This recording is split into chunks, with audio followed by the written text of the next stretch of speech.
සැමට ජේසු පිහිටයි යේෂුවා අනුගාමික එකමුතුවේ සබත් දින අන්තර්ජාල දේව මෙහෙයට ඔබව ආදරයෙන් පිළිගන්නවා. යේෂුවා අනුගාමික එකමුතුවේ ප්‍රධාන අරමුණ නම් ලොව පුරා විසිර සිටින සිංහල භාෂාව කතා කරන කිතුණු සභාවකට යා නොහැකි ඇදහිලිවන්තයින්ට දේව මෙහෙයකට සහභාගී වීමට අවස්ථාව ලබා දීමයි. දැනටමත් ජපානයේ, කොරියාවේ, මැද පෙරදිග, ඊශ්‍රායලයේ, කැනඩාවේ, ඒ වගේම ලංකාවෙත් බොහෝ දෙනෙක් මේ අපිත් සමග සම්බන්ධ වෙනවා. ඉතින් අපි ඒ සැමට ආශිර්වාද කරනවා. ඔබගේ යාළු මිත්‍රයෙක් වෙනත් රටක ඉන්නවා නම් දේව මෙහෙයකට යන්න බැරි අපිව ඒගොල්ලන්ව අපි වෙතට යොමු කරන්න. ඒ වගේම ඔබ වෙනත් සභාවකට ස්ථීරවම සහභාගී වෙන කෙනෙක් නම් මෙම සභාවේ මෙහෙය ඒ වෙනුවට ආදේශ කර ගැනීම සුදුසුයි කියලා අපි හිතන්නේ නැහැ.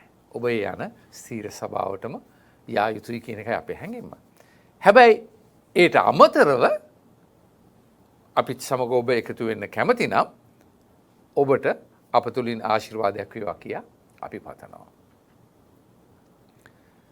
මෙම දේව මෙහෙයට අන්තර්ජාලය තුළින් එකතු වෙන සහෝදර සහෝදරයන්ගේ අවශ්‍යතාවය අනුව වෙනස් අවශ්‍යතාවයන් අනුව මෙම දේව මෙහෙය කොටස් දෙකකට බෙදලා ඉදිරිපත් කරනවා. එක දිගටම ගියාට මැදකදී එක ස්ථානයකදී සමහර අය ඒ දිගුවට නොයා කෙටි සේවයට සහභාගී වෙන්න පුළුවන්.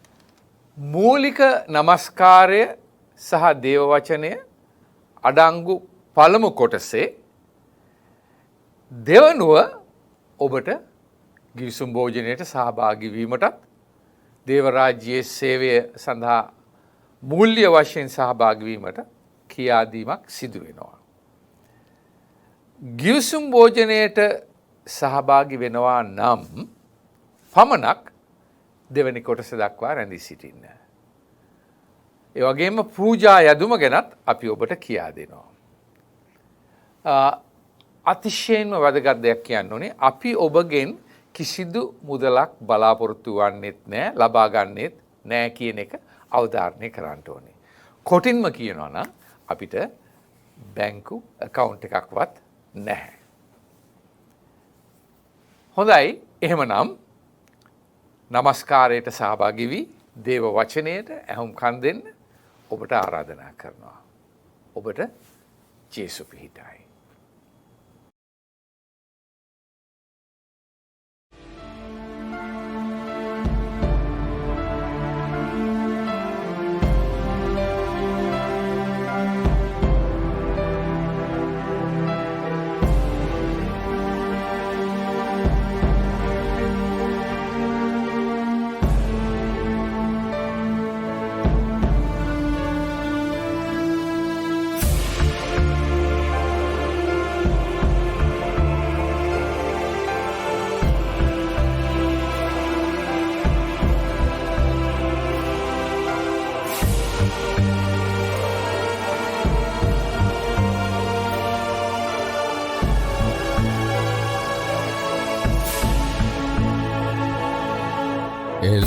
එලෝහිම්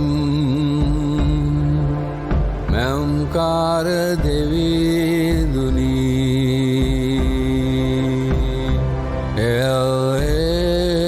එල්එලියෝ අති උත්තම වූ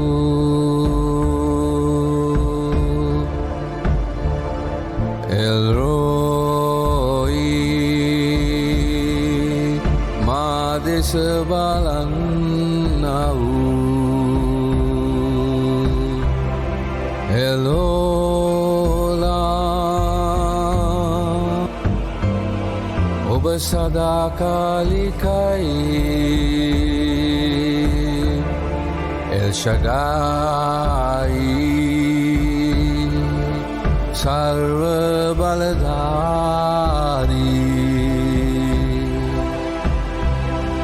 අදොනා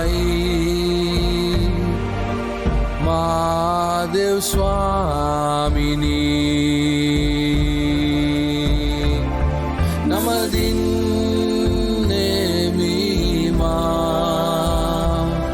නමදින්නේමීමා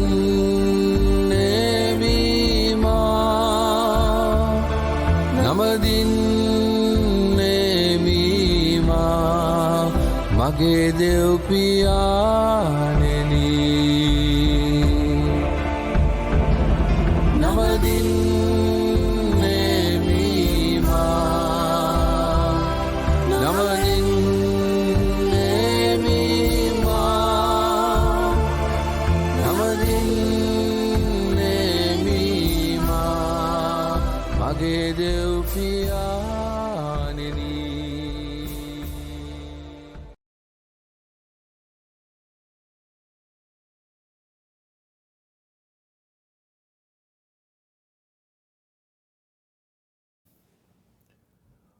ඔබ සැමට ජේසු පිහිටයි. අපි සති 8ක් පුරා භාග්‍යවන්ත කිතුනවා කියන අධ්‍යයනයක යෙදී සිටියා. අද අපි කරන්නට යන්නේ ඒ භාග්‍යවදන් 8 කෙටියෙන් ඒවා කුමක්ද කියන්නේ, ඒක ප්‍රතිඵලය කුමක්ද කියලා අපේ ජීවිතයට අදාළ කරගන්නේ කොහොමද කියලා බලන්න. අපි මේ සියලු ඉගැන්වීම් YouTube එකේ අපි දාලා තියෙනවා. ඒ වගේම අපේ වෙබ්සයිට් එකක් තියෙනවා opviha කියලා opviha.com කියලා. ඒකෙත් ඇතුළත් කරලා තියෙනවා. ඔබට ඒ තුලින් ගිහිල්ලා නැවත මේවා අධ්‍යයනය කරන්න පුළුවන් ඕන නම්, බයිබල් අධ්‍යයනයක් කරනවා නම්, බයිබල් ස්ටඩි එකක් කරනවා නම් හොඳයි. විනාඩි 15කටත් 20ටත් අතර තමයි හැම ඉගැන්වීමක්. ඒක කරලා ඔබට පුළුවන් ඒ ගැන අධ්‍යයනයක් කරන්න. කට්ටියක් එකතු වෙලා මේ ගැන කතා කරලා තමන්ගේ බයිබල දැනුම වර්ධනය කරගන්න පුළුවන්. හොඳයි. අපි බලමු. අපි කෙටියෙන් හැම විටම සරලව හැඳින්වීමක් දෙනවා. සැබෑ කිතුදහම කියන්නේ ආගමක් නොවේ. යේසුස් ක්‍රිස්තුස් වහන්සේ සමග ඇති පුද්ගලික ලෙන්ගතු සමදකමක් කියන එක. සැබෑ කිතුදහම කියන්නේ ආත්මික වින්දනයක්, අත්දැකීමක්, භෞතිකව කරන දෙයක් නෙවෙයි. මං කිව්වේ මල් තියෙනවා, හඳුන් කුරු ගහනවා, ඉටිපන්දම් පත්තු කරනවා, පිළිම වලට වඳිනවා. එවැනි දෙයක් නෙවෙයි. ඇත්තෙම සැබෑ කිතුදහම කියන්නේ තමන් ආත්මිකව, පුද්ගලිකව යේසුස් වහන්සේ සමග අත්විඳින දෙයක්. යේසුස් වහන්සේ සමග තියෙන මේ සම්බන්ධකමේ අතිවාරම ඇදහිල්ලක්. මේක මේ පිළිමයකට වඳිනවා නෙවෙයි, ඇස්වලට පේන පිළිමයකට වඳිනවා නෙවෙයි. අපිට නොපෙනෙන, නොඇසෙන අපි උන්වහන්සේව අදහනවා. ඇදහිල්ලෙන් තමයි තියෙන්නේ. ඇදහිල්ල වර්ධනය වන්නේ දේව වචනේ අනුවයි. ඒක දේව වචනයෙන් තමයි අපිට මේ මඟ පෙන්වීම වෙන්නේ. ඇත්තෙම අපි මේ කරන අධ්‍යයන සියල්ල දේව වචනය තුලින්. යේසුස් වහන්සේ මේ ලෝකෙට පැමිණියේ ඇයි කියලා අපි අහන්න ඕනේ. ඇත්තම අහන්න ඕනේ. ප්‍රධානම හේතු කුමක්ද කියලා බැලුවොත් කරුණු 3ක් නිකන් කෙටියෙන් කියන්න පුළුවන්. පළවෙනි කරුණ ඇවිල්ලා මිනිසාගේ පාපය ඉවත් කිරීම සඳහා. මොකද පාපය කියන්නේ? දෙවියන් වහන්සේගෙන් වෙන්ව විසීම. මම හැම වෙලෙම කියන්නේ දෙවියන් වහන්සේගෙන් මිනිසා වෙන්ව ඉන්න මේ මැද තියෙන පරතරයට පාපය කියලා කියනවා. යේසුස් වහන්සේ කරේ මේ මැද තියෙන පරතරය ඉවත් කරා. ඒ පරතරය ඉවත් කරපු නිසා දැන් මිනිසාට පුළුවන් දෙවියන් වහන්සේ ගාවට යන්න. දැන් දෙවියන් වහන්සේ සමග සංහිඳියාවක් ඇති වුණා. ඒ තුලින් මිනිසාට සදාකාල ජීවනය ලැබෙනවා. මේක තමයි කෙටියෙන් කියනවනම් යේසුස් වහන්සේ මේ ලෝකයට පැමිණීමට ප්‍රධානම හේතුව කියන්න පුළුවන්. දැන් අපේ මේ අධ්‍යයනයේ මේ පෞද්ගලික සති 8 පුරා අදින් අවසානයේ මේ අධ්‍යයන මාලාවේ මතෙව් 5 වෙනි පරිච්ඡේදය අනුව යේසුස් වහන්සේ කන්ද උඩ දේශනාව කිරීමේදී කළ දේ අනුව තමයි අපි මේ දෙක කරන්නේ. පළවෙනි පදේ කියනවා යේසුස් වහන්සේ ජනකාය දැක කන්දකට නැගුණසේක. ලොකු ජනකායක් හිටියා. උන්වහන්සේ වැඩහුන් කල ශ්‍රාවකයෝ උන්වහන්සේ වෙත ආහ. උන්වහන්සේගේ ගෝලියෝ 12 දෙනත් මෙතනට ආවා, එකතු වුණා. උන්වහන්සේ එක්ක යන අයනේ. බයිබලේ ලියලා නැහැ 12 දෙනෙක් හිටියා කියලා. නමුත් අපි හිතනවා ශ්‍රාවකයෝ කිව්වහම ගෝලියෝ 12 දෙනා මෙතන ඉඳ ඇති කියලා සාධාරණ අනුමානයක් ඒක. එවිට උන්වහන්සේ උන්ට උගන්වමින් ඔන්න භාග්‍යවදන් 8 කියන්න පටන් ගත්තා. දැන් මේ භාග්‍යවදන් කියන්නේ මොනවද කියලා අපි පොඩ්ඩක් තේරුම්ගෙන ඉන්න ඕනේ. මේ ගමන යන්න නේද? උන්වහන්සේ කන්ද උඩ දේශනාදි කරේ මේ භාග්‍යවදන් පිළිබඳව ප්‍රකාශන 8ක්. ඒ 8ෙන් අපි දන්නවා අවසානයක පද 3ක් 10 11 12 කියන පද 3 භාග්‍ය වදන් වලින් වෙන්නේ ආත්මික සමෘද්ධිය සහ ආත්මික සඵලත්වය ඇතිවීම. මේක තමයි අපි මේ අධ්‍යයනය කරන්නේ.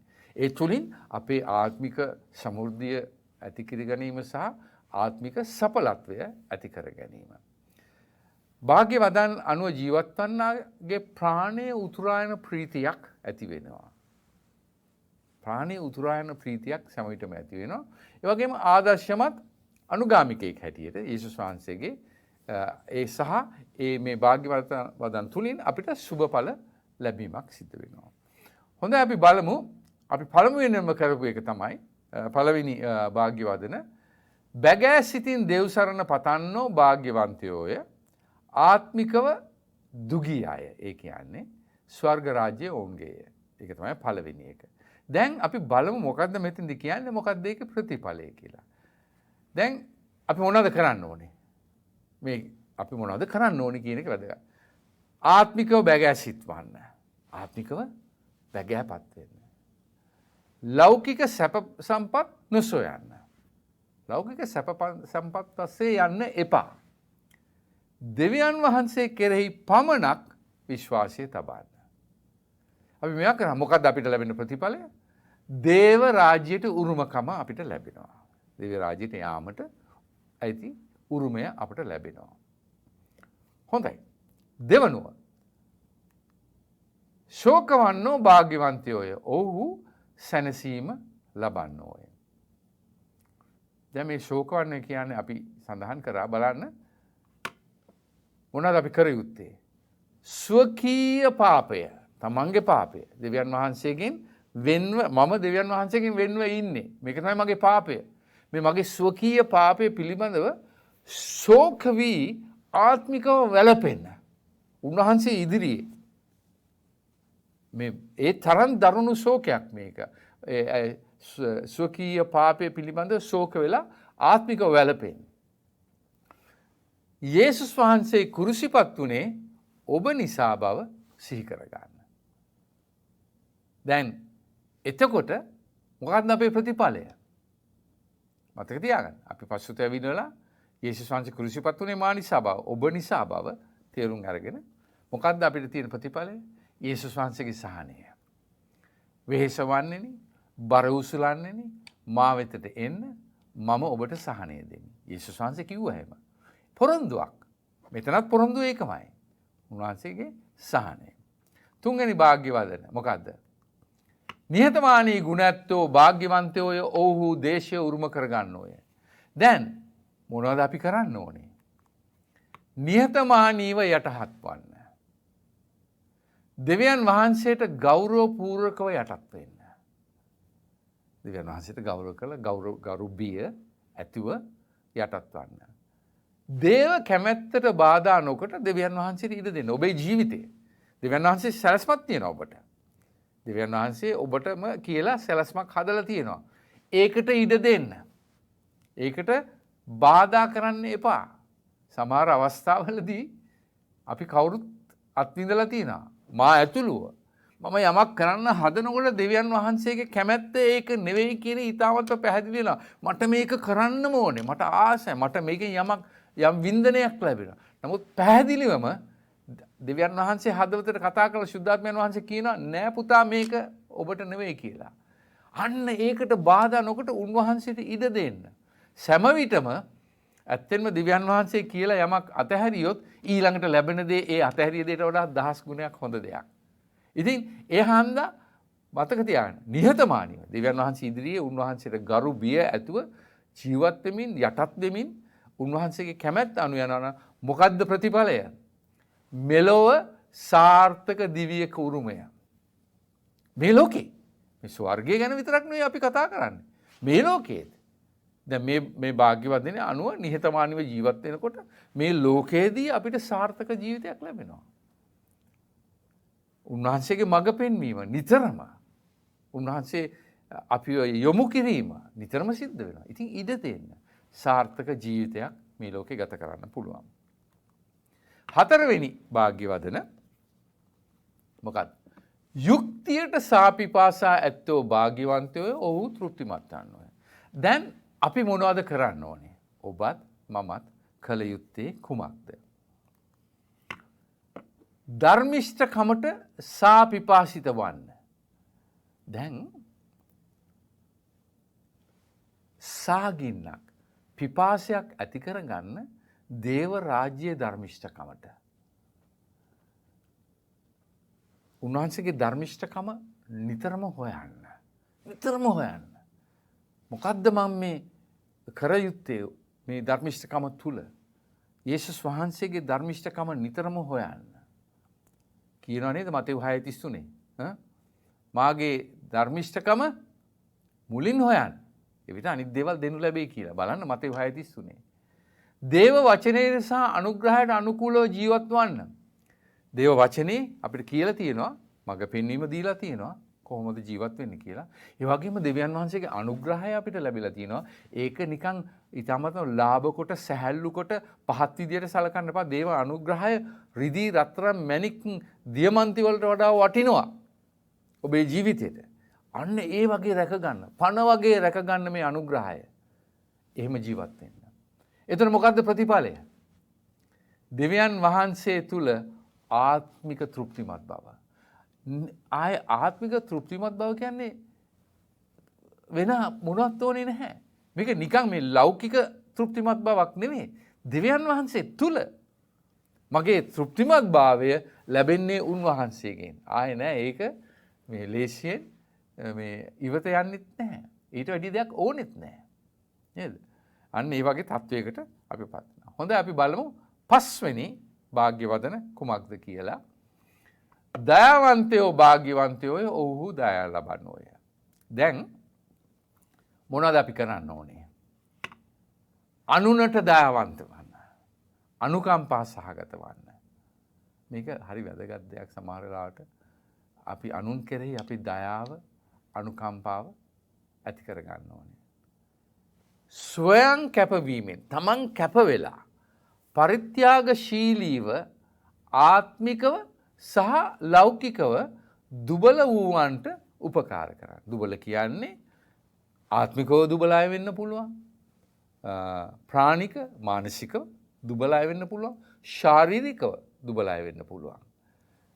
කොයි ආකාරයෙන් හරි අපි දුබල කෙනෙක් දුටුවා නම් ඔවුන්ට උපකාර කරන්න සමහර වෙලාවට එතෙන්ද කියන්නේ ස්වයං කැපවීමෙන් පරිත්‍යාගශීලීව. ඒ කියන්නේ උදාහරණයක් හැටියට කියන්නේ ඔබ බත්පතක් අරගෙන කන්නට යනකොට හිඟන්නේ ඇවිල්ලා කැමිකුත් මෙන්න මේ මගේ බත් එක කන්න කියලා දෙන්න පුළුවන් තත්වයකට පත් වෙන්න. අමාරුයි නේද? අන්න එවැනි තැනකට ඒක තමයි ඇත්තෙන්ම මේ දයාවන්තකමේ උපරිම තත්වය. අපි සතු දෙයක් කැපවීමෙන් පරිත්‍යාගශීලීව මට ඕනේ කරන දෙයක් මේක. කමක් නැහැ මට වැඩි එයාට අවශ්‍යයි කියලා එහෙම හිතලා දෙන්න. මොකද්ද ප්‍රතිඵලය? අපි අනුන්ට දයාව පෙන්වනකොට අපිට දෙවියන් වහන්සේගේ දයාව ලැබෙනවා. මට එක දෙයක් කියන්න පුළුවන්. ඔබ පරිත්‍යාගශීලීව ඔබ ළඟ තියෙන දෙයක් තව කෙනෙකුට දුන්නොත් ඔබට ඔබ ඒ දුන් දෙයට වඩා වටිනා දෙයක් ඔබට ලැබෙනවා. දෙවියන් වහන්සේ ඒක ලැබෙන්න සලසනවා. මට අත්දැකීමෙන් කියන්න පුළුවන් ඉතා මං කියන්නේ දසවාරයකට වැඩිය දහස් නෙවෙයි දසවාරයකට වැඩිය මට මතකෙන් කියන්න පුළුවන් යම් කිසි දෙයක් දුන්නාම ඒ දුන් දෙයට වඩා වටිනා දෙයක් මට ලැබුණාය කියන එක. ඒක මං අත්දැකීමෙන් මට කියන්න පුළුවන්. හොඳයි අපි බලමු ඊළඟ 6 වෙනි භාග්‍යවදන. මොකද්ද කියන්නේ? නිර්මල සිත් ඇත්තෝ භාග්‍යවන්තයෝ ඔහු දෙවියන් වහන්සේ දකින්නෝය. දැන් මොනවද අපි කරන්න ඕනේ? සිත පවිත්‍රව තබා ගන්න. සිත පවිත්‍රව තබා. අපවිත්‍ර දේවල් ඇස් වලින් හෝ කන් වලින් හෝ නාසයෙන් හෝ කටින් ඇතුළු කරගන්න එපා. ඔබට තේරෙනවා අපවිත්‍ර කිව්වහම දෙවියන් වහන්සේගේ කැමැත්තෙන් තොර දේවල්.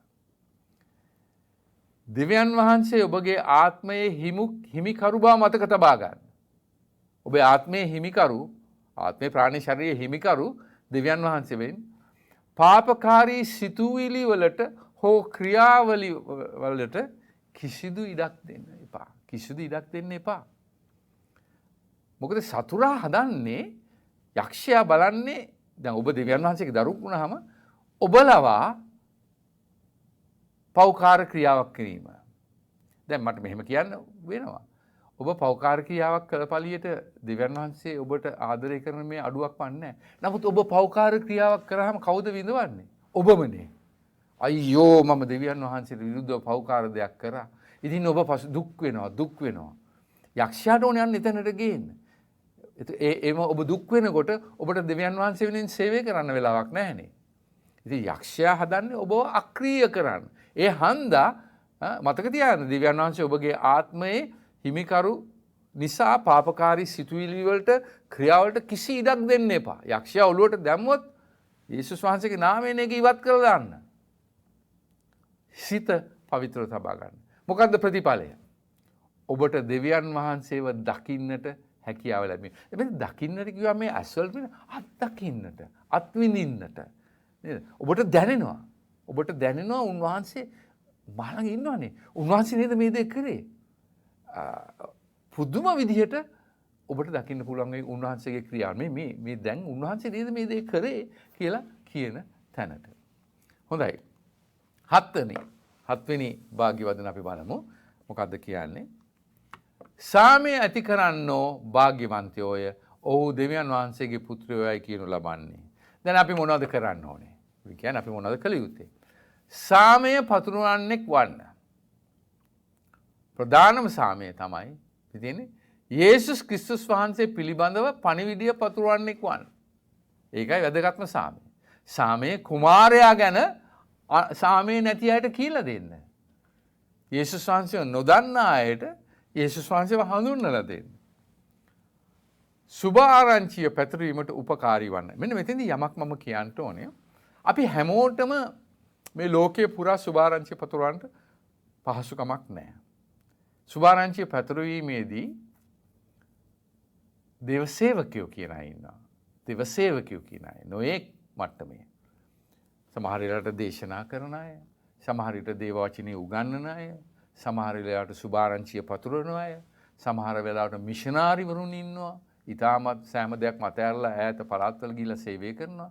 මිෂනාරි කියන්නේ වෙන රටකින් මේ රටකට එනවා නේද? අපි කියමු ලංකාවේ කියනවනේ උදාහරණයක් වශයෙන් කොළඹ ඉන්න කෙනෙක් මයංගන පැත්තේ ගිහිල්ලා සේවයක් කරනවා නම් එක්තරා විදිහක මිෂනාරි සේවයක් තමයි. හැබැයි කොළඹ ඉන්න කෙනෙක් කොළඹ සේවය කරනවා නම් ඒකත් මිෂනාරි සේවයක් වෙන්නත් පුළුවන්. මෙන්න මේ අයට උපකාර කරන්න. ඔබට යන විදිහක් නැත්නම් කොහොමද උපකාර කරන්නේ? ඔවුන් වෙනුවෙන් කාලය දෙන්න. ඔවුන්ට ඔවුන්ගේ වියහියදම් වලට උපකාර කරන්න. ඔවුන්ට කෑම බීම සපයන්න. ඔවුන්ට අඳින්න ඇඳුමක් දෙන්න. සමහර වෙලාවට සමහර අයට ඒව අවශ්‍ය නැහැ. දැන් මම මිෂනාරි සේවයේ දෙනවා. මට නම් ඇඳුම් තියෙනවා, කණ්ඩ බොණ්ඩක් තියෙනවා, අවශ්‍ය කරන දේවල් තියෙනවා. එහෙම තියෙදිත් ඇත්තෙම සමහර අවස්ථාවලදී ලංකාවේ ගම්මාන වලට ගියාම ඊටාමත්ම දුගී අය බොහෝම කැමැත්තෙන් අපිට කෑම වෙලක් දෙනවා. ඇත්තෙම ඒ කන්නකො කියලා අපිට කන්න දෙන මොකද අපිට ඇත්තෙම අපි කෑවොත් ඒගොල්ලන්ට ආශිර්වාදයක් වගේ. අන්න ඒ වගේ වෙන්න. මම හුඟක් බලලා තියෙන මේ දිලුඳු අය තමයි වැඩියෙන් දෙන්න කැමති. තියෙන අය ටිකක් දෙන්න හොරයි. ඉතින් මෙන්න. හොඳයි. ඉතින් එහෙමනම් මොකද්ද වෙන්නේ? ඔබ මෙහෙම කරොත් ඔබට දේව පුත්‍රයෙක් ලෙස හඳුන්වනු ලැබේ. ඔබව දේව පුත්‍රයෙක් ලෙස හඳුන්වනු ලැබෙනවා. දේව සේවයට උපකාරී වන්න, සාමය පතුරවන්න සහ සාමය පතුරවන්නට උපකාරී වන අය දේව පුත්‍රයෙක් බවට පත් වෙනවා. අවසාන වශයෙන් අපි කර අවසාන භාග්‍යවදන ඇවිල්ලා පද 3ක් තිබ්බා 10 11 12 යුක්තය උදෙසා පීඩා විඳින්නෝ භාග්‍යවන්තෝය ස්වර්ග රාජ්‍යය ඔවුන්ගේය මිනිසුන් මා නිසා ඔබට නිന്ദා පීඩා කොට නානාවිධ අසත්‍ය චෝදනා නගන කල ඔබ භාග්‍යවන්තයෝය ප්‍රීති ප්‍රමෝද වන්න මන්ද ස්වර්ගයේ ඔබේ ඵල විපාක ඉමහත්ය ඔබට පෙර සිටි දිවැසිවරුන්ටත් ඔව් එලෙසම පීඩා කළ මේක කෙටියෙන් කියනවා නම් යුක්තිය උදෙසා පීඩා විඳින්නෝ භාග්‍යවන්තෝය ස්වර්ග රාජ්‍ය ඔවුන්ගේ. දැන් ඔබ කුමක් කළ යුතුද? මා කුමක් කළ යුතුද? නොකඩවා දේව සේවයේ යෙදෙන්න. ඔබ රැකියාවක් කරනවා වෙන්න පුළුවන්. ඔබ ඉස්කෝලේක ඉගෙන ගන්නවා වෙන්න පුළුවන්. ඔබ ගොවිතැන් කරන කෙනෙක් වෙන්න පුළුවන්. නමුත් ඔබ ඒ ඉන්න හැමතැනම දේව සේවයේ දෙන්න ඔබට පුළුවන්. ප්‍රධානම දේ යේසුස් වහන්සේ අනුව ජීවත් වෙන්න, ඒ අනුව අන් අයට උන්වහන්සේගේ කියන්නට අවස්ථාව ඔබට ලැබේවි. ආත්මික යුද්ධයට නොබියව මුහුණ දෙන්න. මං කිව්වනේ යක්ෂයා ඔබට විරුද්ධව වෙනවා ඇති. අපි බිය වෙන්න ඕනේ නැහැ. මක් නිසාද මා තුල සිටිනා වූ තනන් වහන්සේ මේ ලෝකේ සිටිනා තැනට වඩා බලවත් වේ කියලා 1 යොහාන් 4 වෙනි පරිච්ඡේදයේ 4 වෙනි පදේ කියනවා. ඉතින් එහෙනම් බය වෙන්න එපා. ආත්මික යුද්ධයට මුහුණ දෙන්න. අපි දුවන්න ඕනේ නැහැ. අපි දුවන්න ඕනේ යක්ෂයාට බය වෙන්න එපා. දෙවියන් වහන්සේට ගරු බිය ඇති කර ගන්න. යේසුස් වහන්සේ වෙනුවෙන් එන නිന്ദා පීඩාවලට නොබියව මුහුණ දෙන්න. අපි දකිනවා මේ දේ ලෝකේ නොඑක් තැන්වල. මං අහලා තියෙනවා එක පාරක් මං ඇහුවා කුඩා දරුවෙක් මැද පෙරදිග පළාතේ යේසුස් වහන්සේව අතහරපන් නැත්නම් නුඹව මරණයි කියද්දි නැහැ මම අතහරින්නේ නැහැ කිව්වා. ඒ කුඩා දරුවා මැරුවා. අන්න මොකද්ද ප්‍රතිඵලය මේ වගේ කරන අයට? දේව රාජ්‍යයේ උරුමය ලැබීම. අපි ඇත්තෙන්ම අපි යේසුස් වහන්සේ ගාවට ආවේ අවස්ථාවේදී අපට ලැබුණා දේව රාජ්‍ය උරුමය, සදාකාල ජීවනය. ඉතින් ඒ නිසා මෙන්න මේ අනුව ජීවත් වෙන්න. ඉතින් අවසාන වශයෙන් මට කියන්න තියෙන්නේ මේ භාග්‍යවන්ත කිතුණුවක හැටියට මේ භාග්‍යවදන් 8 අනුව ජීවත් වෙන්න. ඔය වෙන ආගම්වල තියෙනවනේ පේලි කියලා. දැන් අපි දසපන්නත වගේ ඒවත් තියෙනවා. මේක ජීවත් වෙන ප්‍රායෝගිකව ජීවත් වෙන්න ක්‍රම මාර්ගයක් මේක. මේ අනුව ජීවත් වෙන්න ඔබට දෙවියන් වහන්සේ බලවත් ලෙස ආශිර්වාද කරනවා ඇති. ඔබට ස්වර්ග රාජ්‍යය හිමි වෙනවා ඇති. මේ දක්වා මේ අධ්‍යයනයේ යොමුවේ මා සමග එකතු වීම ගැන ඔබ සැමට බොහොම ස්තුතියි. නැවත අපි හමු වෙන තෙක් ඔබ සැමට ජේසු පිහිටයි.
දවස් පතාපව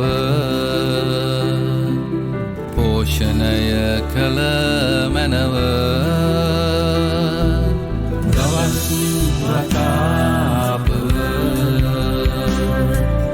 පෝෂණය කළ මැනව අප අන් අයට කමා කලාක් මෙන් අපටද කළ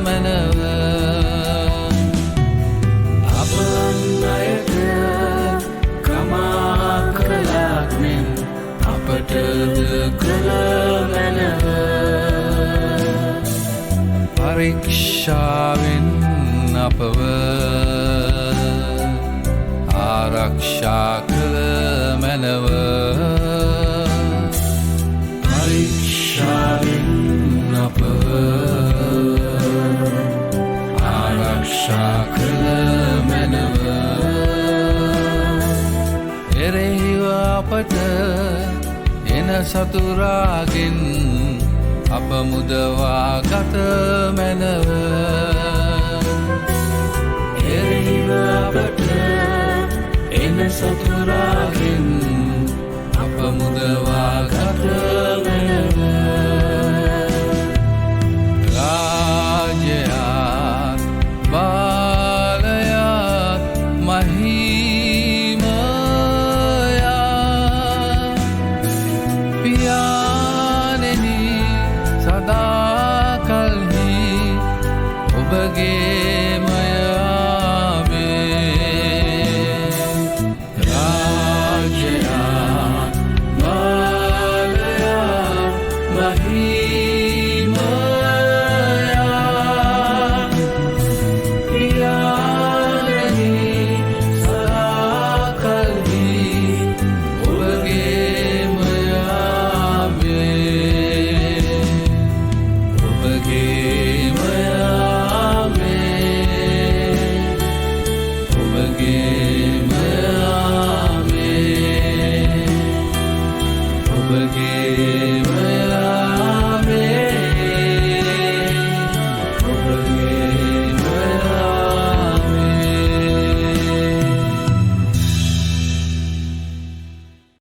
මේ දක්වා අප සමග සහභාගී වුණ ඔබ සමහරෙක් සමහර විට ඔබ යේසුස් ක්‍රිස්තුස් වහන්සේ මැවුම්කාර දෙවියන් වහන්සේ ලෙස හඳුනාගෙන නැතුව ඇති. මේ අවස්ථාවේදී මම ඔබට මතක් කරන්න කැමති මේක හොඳ අවස්ථාවක් ඔබට ඒ පිළිගැනීම කරන්න. කරුණු කිහිපයක්. පළමුවෙන් යේසුස් ක්‍රිස්තුස් වහන්සේ නම් මැවුම්කාර දෙවියන් වහන්සේය. උන්වහන්සේ මෙලොවට මනුස්ස විසින් ආ බවත් උන්වහන්සේ කුරුසියක් මත උන්වහන්සේගේ ජීවිතය පූජා කළ බවත් ඒ අප සමගේ පාපය වෙනුවෙන් හතරවනුව උන්වහන්සේ මලවුන්ගෙන් නැගිට්ට බවත් පස්වනුව උන්වහන්සේ නැවතත් මෙලොවට වඩින බවත්. ඔබ මේ කාරණා පහ පිළිගන්නවා නම් ඔබට පුළුවන් ඔබගේ ජීවිතය උන්වහන්සේගේ හස්තයට බාර කරන්න. ඔබ මා සමග මේ මා කියන වදන් කියන්න ඇදහිල්ලෙන් කියන්න. මම කරන්නේ ඔබට මඟ පෙන්වීම පමණයි. නමුත් ඔබගේ මුවින් ඒ වචන එන විට එය හදවතින්ම ආවොත් හොඳයි. එහෙම තමයි වෙන්න ඕනේ. නිකම්ම මුවින් කියන්නේ නැතුව හදවතින්ම. ඔබ යේසුස් ක්‍රිස්තුස් වහන්සේ ඔබගේ මැවුම්කාර දෙවියන් වහන්සේ ලෙස පිළිගන්නට කැමති නම් දැන් ඔබ මා සමග මේ දෙය කියන්න. යේසුස් වහන්සේ ඔබ වහන්සේ මාගේ ගැලවුම්කාර දෙවියන් වහන්සේ ලෙස මම පිළිගන්නවා.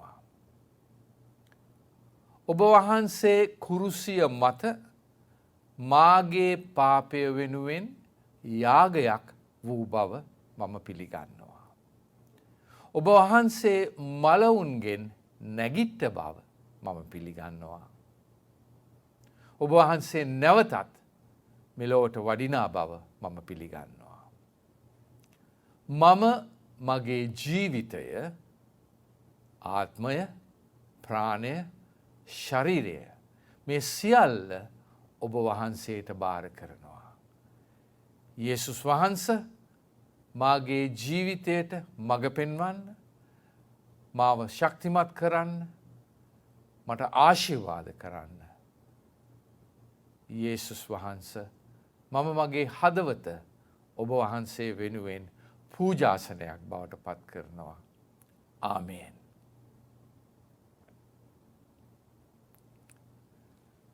දැන් අපි මීළඟට ඔබ සැම වෙනුවෙන් යාඥා කරන්නට යනවා. දැන් මේ අවස්ථාවේදී ඔබගේ යම් කිසි ඉල්ලීමක් තිබෙනවා නම් දෙවියන් වහන්සේගෙන් යමක් ඉල්ලන්ට තිබෙනවා නම් ඒක ඔබේ හදවතට ගන්න. කුමන දෙයක් හෝ ඒවා ඒක ඔබේ හදවතට ගන්න. ශරීරයේ අසනීපයක් රෝගයක් නම් ඒ ස්ථානයේ ඔබගේ අත තබා ගන්න. ඔබ යම් කිසි දෙයක් බලාපොරොත්තුව ඉන්නවා නම් ඔබගේ හදවතේ මෙහෙම අත තබා ගන්නට. එතකොට මම ඔබ වෙනුවෙන් යාඥා කරන්නට යනවා. ඔබ ඇදහිල්ලෙන් ඒ ඔබගේ ප්‍රශ්නයට විසඳුම ලබා ගන්න. මතක තියාගන්න. ඒ වන්නේ ඔබගේ ඇදහිල්ල මතයි. මම ඇදහිල්ලෙන් යාඥා කරන්නට යනවා ඔබ වෙනුවෙන්. එපමණක් මදි. ඔබගේ ඇදහිල්ල ඒ මාගේ යාඥාවට එකතු කරගන්න ඔබත් දෙවියන් වහන්සේට කතා කරන්න. ඔබගේ ඉල්ලීම උන්වහන්සේ ඔබට දෙනු ලබනවා. උන්වහන්සේ පැහැදිලිවම කියලා තියෙනවා ඉල්ලන්න එවිට ඔබට දෙනු ලැබේ කියලා. හොඳයි මම යාඥා කරන්න. යේසුස් වහන්සේ මේ අවස්ථාවේදී අපි ඔබ වහන්සේ ඉදිරියට එන්නේ ඔබ වහන්සේගේ දරුවන් ලෙසයි. ස්වාමීනි මේ දැන් මේ බලා සිටින්නා වූ අය ඔවුන්ගේ දෑත් ඔසවා ඔබ වහන්සේට යාතිකා කරන්නේ කුමක්ද කියා ඔබ වහන්සේ දන්නවා. ඔවුන්ගේ හදවතේ තියෙන දේ ඔවුන්ගේ ප්‍රශ්නය කුමක්ද කියා ඔබ වහන්සේ දන්නවා. යේසුස් වහන්සේ ඔබ වහන්සේගේ වචනයට ආකාරය ඉල්ලන්න එවිට දෙනු ලැබේ කියන වචනයට ආකාරව දැන් මොවුන්ගේ ඒ ඉල්ලීම යාඥාව ඔවුන්ට දුන මැනව. යේසුස් වහන්සේ අපි ඇදහිල්ලෙන් ඔබ වහන්සේගේ ඒ පිළිතුර ඔබ වහන්සේගේ දීමනාව අපි පිළිගන්නවා. ඔබ වහන්සේට අනේක වාරයක් ස්තුතියි. ආමේන්. ආමේන්. හොඳයි අද දවසට මේ පමණයි. අපි නැවතත් ලබන සතිය හමු වන තෙක් ඔබ සැමට ජේසු පිහිටයි. දැන් ඔබට පියාණන්ගේ ප්‍රේමයද යේසුස් වහන්සේගේ අනුග්‍රහයද ශුද්ධාත්මයන්න් වහන්සේගේ සහභාගිත්වයද ඔබත් සමග අදත් සදාකල්හිම වේවා කියා අපි යාඥා කරනවා. ආමේන්.